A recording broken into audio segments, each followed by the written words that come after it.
Hello guys, welcome to Supreme Steno classes. Now I am going to dictate a passage from the Hindu editorial uh, around 822 words. So be ready for it. 5 seconds. Start. Civil society broke down in the strategic broader state of Punjab several weeks ago.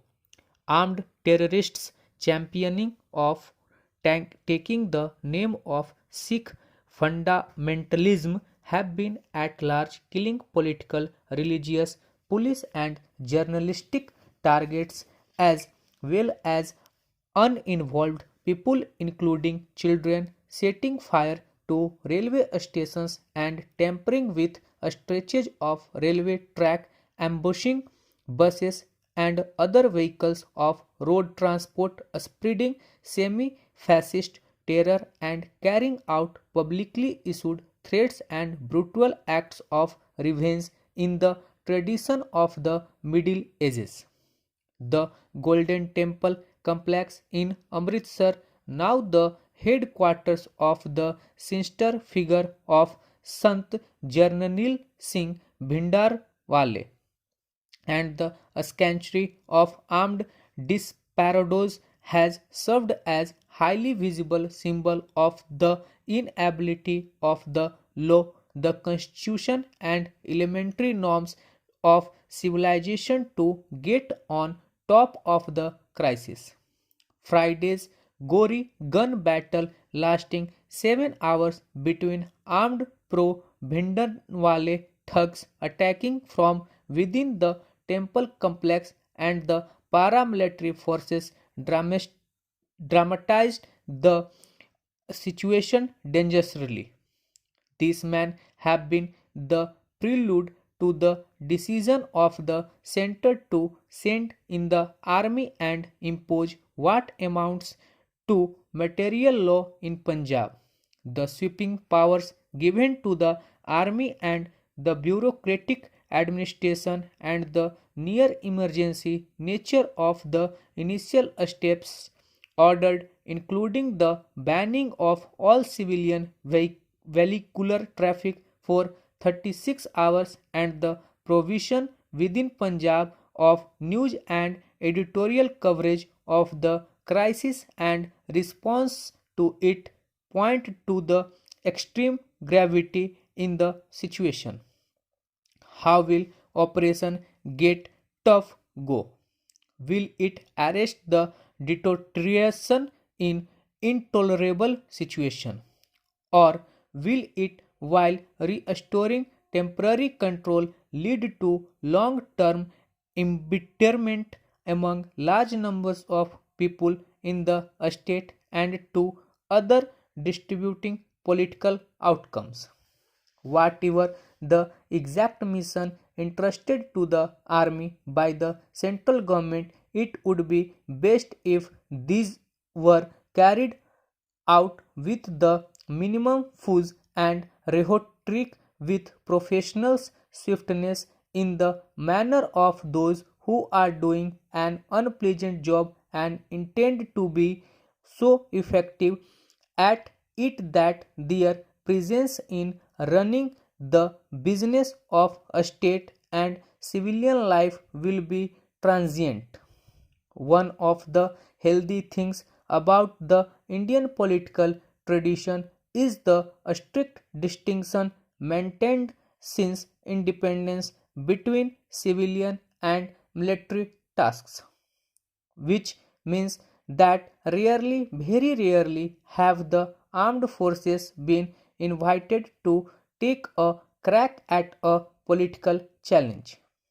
This is in glaring contrast to the political tradition in other countries in the South Asian region and in many other parts of the developing world. The present operations in Punjab, notwithstanding the Indian tradition, must be upheld.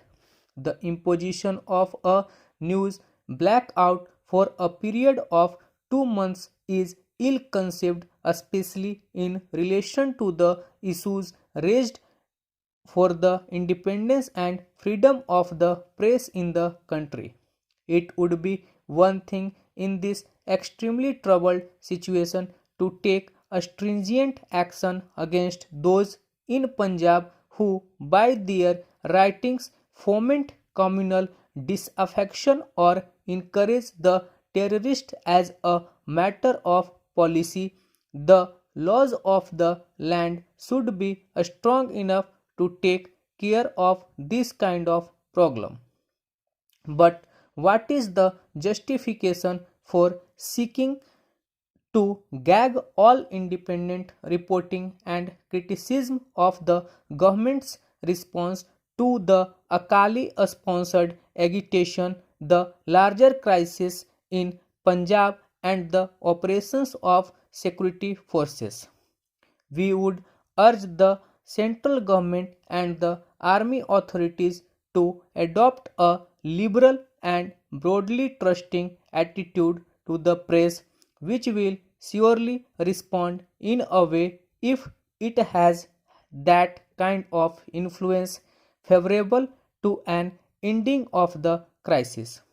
Meanwhile, even as the army is in charge of liquidating the menace of armed terrorism, some of the priority tasks are cleansing the Golden Temple complex of the disparados and all those bent upon promoting communal strife, a strict gun control in the state by going after the caches as well as the sources of supply and safeguarding grain movement in and out of what is undisputably India's most successful agriculture state.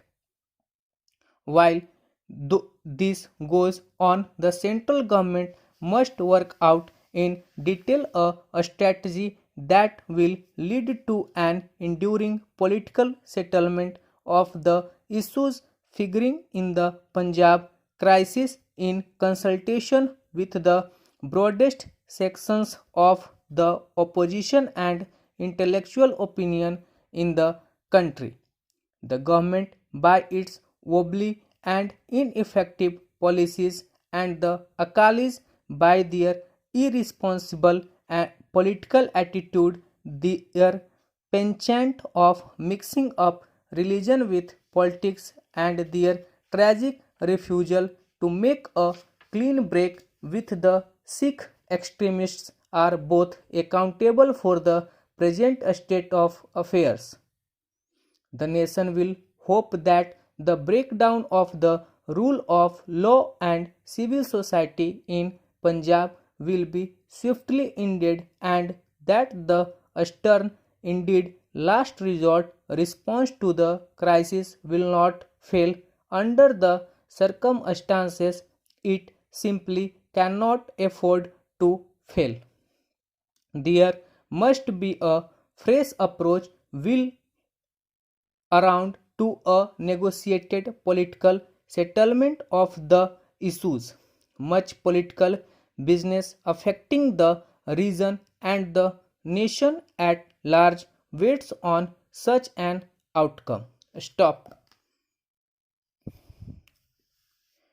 So guys, don't forget to share and subscribe the channel if you like this type of dictations. If you have any queries or suggestions, please comment below on the videos. Thank you.